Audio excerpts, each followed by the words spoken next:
The way in which I work on my art and music is very similar. Once I start something, I don't start anything new until I finish. I don't work on anything else whilst doing it. I very much focus on one thing, and it's a very solitary thing for me, which is something I like about it.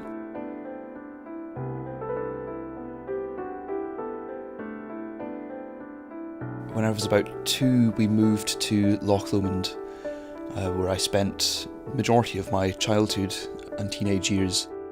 It was a very beautiful place to grow up.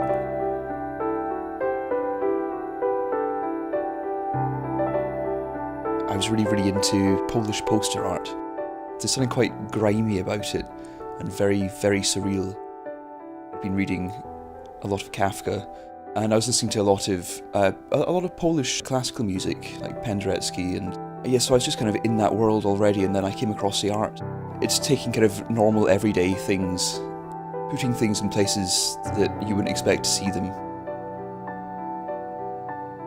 I was quite into an artist called Pam Carter, who's a Scottish artist, who uses quite clean lines, but they're very vibrant, colourful paintings of countryside.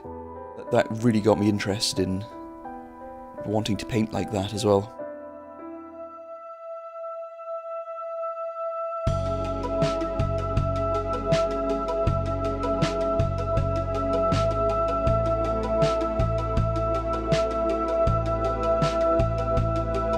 It wasn't until I moved into Glasgow that I started to notice the architecture of Glasgow, and I started to realise just how unusual a city it is, and I started painting buildings, and I thought, okay, that's why I like clean lines, is because I love the way that a building looks.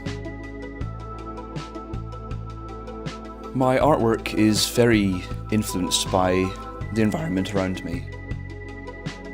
We have amazing architects from Glasgow, Charles Rennie Mackintosh being one of them, and you see his buildings mixed with, next to it there might be a high-rise, and then next to that there might be a church, and that's just Glasgow. It's just a complete mix of things, and that used to always really fascinate me. I realised what it was about painting that I really loved, which was straight lines and repetition. The sort of patterns you can see whenever you look at a city from above. It's almost like a design as opposed to a painting, I guess, which I quite like the idea of merging both.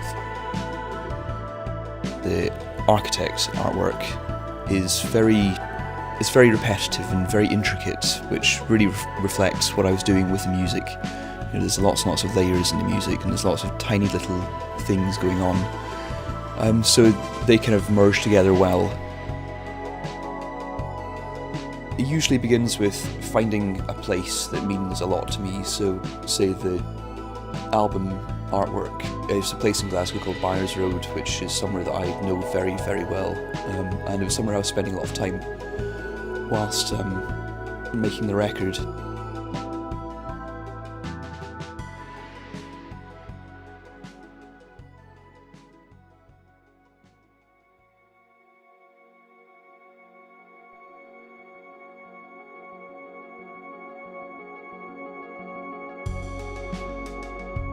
The new album I have coming out, I have decided to paint stairwells, in particular my stairwell in the flat that I've now lived in for 9 years. So many clean lines that I can play around with, and there's great angles as well, particularly with the banisters and stairs going down. Whenever I'm making music, I need to get away sometimes from the room that I'm working in, but I don't ever want to go too far, because within 5 minutes I want to go back to making music again. Whenever I paint, because I use my mind a bit, but it's mostly my eyes, I can listen to a lot of things, and because I paint for long durations as well, I can get through album after album. I find new albums and find new things I'm influenced by, both for music and for my art. If I wasn't painting, then I probably wouldn't listen to music that much, because I wouldn't have time, because I always have a pair of headphones on making my own music. As well as catching up on all of the modern pop music that's coming out and alternative music. I listen to a lot of classical music whilst painting, in particular French composers, French impressionist composers like Debussy or Ravel, just because I really enjoy going into a completely different world whilst painting. The goal for me is to express myself in a way that hopefully others can understand as well and feel. I like to put my all into it because that is the whole point in me making art. It's not to pretend I'm something else or someone else. It's to put myself out there